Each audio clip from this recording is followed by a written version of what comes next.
Big and Crazy Diamond ndagusuje cyane urakaza neza nawe ku muryango wa Sport ya YouTube kugeza amakuru ya sport umunota ku munota na makuru meza kandi agezwe amakuru akomeje kuzamuka ari menshi cyane ariko noneho uyu mwanya ndifuza ko tuganira kuri situation ya Diamond ikomeje kugenda noneho iba crazy.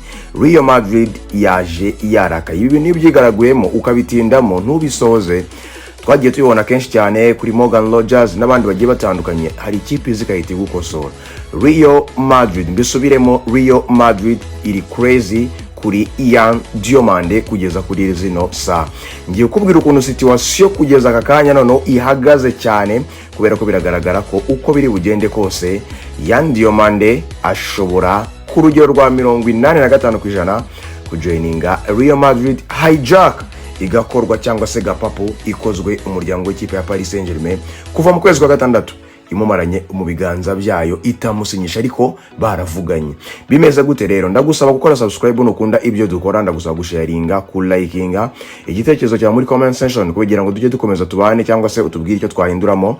Nanone kandi ngusabe kubana natwe kuva ku munota wambe kugeza ku munota wa nyuma kugira ngo 5 kwa 5 kiganiro kitaza kugenda kigucika habe na gato. Reka rero twanzike. Yitwa Ian Diamond imyaka 19 umunya Cote d'Ivoire yakiniraga ikipe ya Leipzig ya muri mu Budage.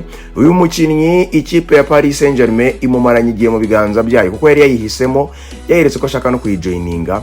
Ibiganiro hagati y'umukinnyi ndetse n'ikipe ya Paris Saint-Germain byarabaye ariko amakipe yombi bari bataruzuza ibisabwa byose. Nagiye mbabwira mu biganiro byashize uko byagiye bigenda. Reka rero twihute cyane tugeze kuri situation y'uyu munsi. Ikipe bita Arsenal n'ikipe bita Manchester City zarahamagaye mu minsi 10 ishize zikomeza kugenda zihamagara. Umukinnyi abyumvise yanga kurekura ngo yemere kuba yajoininga cyangwa se kumva kuba batangira ibiganiro ngo bagire icyo bavugana. Izo zombi ni nkaho Ian Diamond yazikati atifuza kuvugana nazo bijyanye na projet yifuza wenda kujyamo cyangwa se n'ibindi bigiye bitandukanye. Icyakurikiyeho rero kugeza kuri izo Fabrizio Romano aragira ati ikipe yonyine igiye guhereza akazi ni Paris Saint-Germain, ni ikipe bita Real Madrid. Kubera iki? Mu kiganiro cyashize nakubwiye ko Ian Diamond ashobora kumva Real Madrid agahinduka mu bwonko. Nagiye mbona amastati menshi cyane, nagiye mbona amapost menshi cyane mu binyamakuru bigiye bitandukanye. Ian Diamond bwite yitangarije ko ubwe umukino we wa mbere yakinye na Real Madrid byari inzozi bayimpamo. Ikindi kandi bamushyize ku ruhande rero Vinicius Junior gufesinga Vinicius Junior ngo ufite umuvuduko udasanzwe, ngo ufite ubwenge n'ubuhanga budasanzwe, ngo byamubereye ikintu kidasanzwe mu buzima bwe. Rero Real Madrid ngo ni ikipe y'inzozi ze muri rusange. Baramwumva Ian Diamond aho bigeze. Real Madrid rero nababwiye ko yatanze miliyoni 90 kongeraho miliyoni 10 z'ama add-ons bika miliyoni 100, ariko miliyoni 10 ntago zari zigoranye cyane nkuko Liverpool yazitanze. Byarashobokaga cyane ko bazibona muri iyo kipe bita Leipzig, Red Bull Leipzig ara mu Budage. Nuvango rero Ian Diamond zanje kwangwa n'ikipe ya Leipzig, ariko Real Madrid isubira yivuga ati uko byagenda kose turaza kuba tugaruka. Niye mpamvu rero igiye gutuma Real Madrid igaruka bwa kabiri kubera ko byamaze gutangazwa ko abakurikirana umuryango w'ikipe ya Real Madrid inyuma hafi bamaze gutangaza ko Real Madrid igiye kugaruka noneho iza yuzuza inzozi ziyo bita Red Bull Leipzig, kubera ko Jose Mourinho yamaze gutangaza ko nyuma yuko Florentino Perez amaze kumenya ko Olise kumuvana mu ikipe ya Bayern bitoroshye. Olise ntagagurishwa muri Bayern kandi Florentino Perez ntiyifuza ku breaking umubano uri hagati ye na Bayern Munich cyangwa se hagati ya Real Madrid na Bayern Munich. Arifuza ko ibintu bikorwa mu buryo bwa nyabwo. Ahangaha niho batangiye gutekereza bakavuga bati ntago turi buze kujya gutera Bayern Munich ku ngufu, ntago turi buze kujya gutera umukinnyi ngo tumushyiremo imyumvire ku ngufu. Olise nako wenda niba nabishaka ngo tumuzane Bayern Munich tabishaka. Turifuza gukora ibintu biri professional, turifuza gukora ibintu birimo mu bantu wacu dusanzwe dufitanye. Ni niyo mpamvu turi buze kuza kuba tujya gutera ikipe ya Bayern Munich mu buryo bumwe cyangwa ubundi budaziguye. Nubwo kugeza kuri saa rero Jose Mourinho yabwiye Florentino Perez ndetse n'ubuyobozi bwa Real Madrid abashinzwe kugura cyangwa se n'ibindi byinshi bigiye bitandukanye, ababwira ati ndifuza umukinnyi ufite umuvuduko hari imbere. Abakinnyi nifuza ni bene abo ngabo. Nkifuza umukinnyi 1-on-1 ari mwiza cyane ku buryo ateza danger. Ndifuza umukinnyi ucreatinga yinjira muri box bibi cyane. Ni nayo mpamvu rero muri kubona Ian Diamond bari kugenda bamureba Real Madrid kandi cyane kandi bamujeho vuba, ariko gapapu cyangwa se hijack ikabishobora kuba igiye kuba iba. Ikindi cya kabiri gikomeye cyane, Rock Nation nibo ba agenti ba Vinicius Junior, ariko ni nabo ba agenti b'umukinnyi bita Yan Diomande. Ibi ngibi rero kubera ko Real Madrid barimo banaganira kuri Vinicius Junior kumwongera amasezerano mashyashya ko afite contract izarangira 2027, ntibifuza kumurekura ngo azagende nk'umu free agent bahomba amafaranga cyangwa se bamuhombe ku buntu. Ariko nanone umubano uri hagati ya Real Madrid ndetse n'umubano uri hagati ya Rock Nation ni umubano mwiza cyane. Rock Nation rero kuba yafata umukinnyi Yan Diomande ikabwira Real Madrid ati mumufate turaza kuganira biborohere, birashoboka cyane. Umukinnyi kindi cya gatatu gikomeye cyane ngo Red Bull Leipzig iyo yitegereje kubona ko Real Madrid iri butanga amafaranga yifuza hagati y'ikipe ya Real Madrid ndetse n'umukinnyi, ibintu birahindutse cyane. Uyu mwana witwa Yan Diomande w'imyaka 19 yamaze kubabwira Real Madrid ko niyuzuza ibyo Leipzig iri gusaba nta kindi kintu ari buze kuba ayigoraho, we yiteguye kujoininga Real Madrid kubera ko n'inzozi ze kugeza kuriza. Nkuko nagiye mbabwira kuva mu biganiro byagiye bishira, nababwiye ko umukinnyi ashobora kumva Real Madrid ubwonko bugahinduka. Ibi byabaye kuri Julian Alvarez acyumva Barcelona, yese ahindura ubwonko, ibitekerezo birahinduka. Kugeza kuri izi saha nta gatekanye arifuza ko Barcelona igomba kuba yasoza deal cyangwa se Atletico Madrid yamureka akigira muri Barcelona. Kumva rero umukinnyi nk'uyu nguyu Yan Diomande yumvise ngo Real Madrid iri kumwifuza kandi iri gutanga n'amafaranga nk'aya izindi ziri gushaka, ndetse bikagera naho amafaranga Real Madrid iri gutanga nayo Leipzig iri gushaka, izindi zose atazikapinga nubwo yongera kuzumva, ahubwo Real Madrid irahita ibanyambere. Kugeza kuri saa rero Yan Diomande ngo ibiganiro we na Real Madrid byagenze neza, yafunguye imiryango, yiteguye kujoininga Real Madrid ku kibi n'ikiza. Ibya Paris Saint-Germain maze iminsi iri kumurega imuganiriza ikamubwira ibi bya personal terms bakumvikana hagati ye n'ikipe, barangiza hagati club kuri club bigananira bikamara igihe kingana gutyo ukwezi kurashize n'iminsi ibintu bitarangira, kandi yarayemereye yaribwiye ko ayikeneye no kuyijyamo na projet yarayishimye.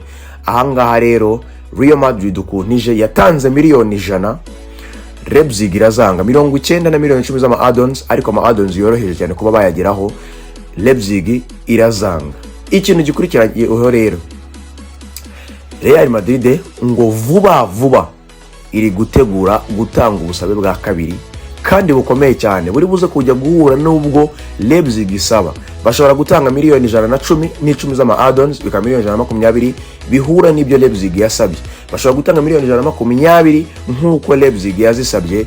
Yan Diomande imyaka 19 akajenga umuryango w'ikipe ya Real Madrid nk'uko Jose Mourinho yifuje ko akeneye umuntu one on one, akaba ari mwiza dribura winjira muri box ujya no gutsinda, ikindi kandi ufite umuvuduko udasanzwe. Yan Diomande rero inzozi ze zishobora kuba zigiye kuba impamo mu muryango w'ikipe ya Real Madrid, kuko biri kugenda bizamuka bivuga ko amahirwe menshi yakomeje kugenda azamuka ku rugero rwa 85% yuko Yan Diomande yahinduye mind, ya changing the mind, yatangiye gutekereza no kuri Real Madrid. Nta nindi kipe bari gutekereza cyane.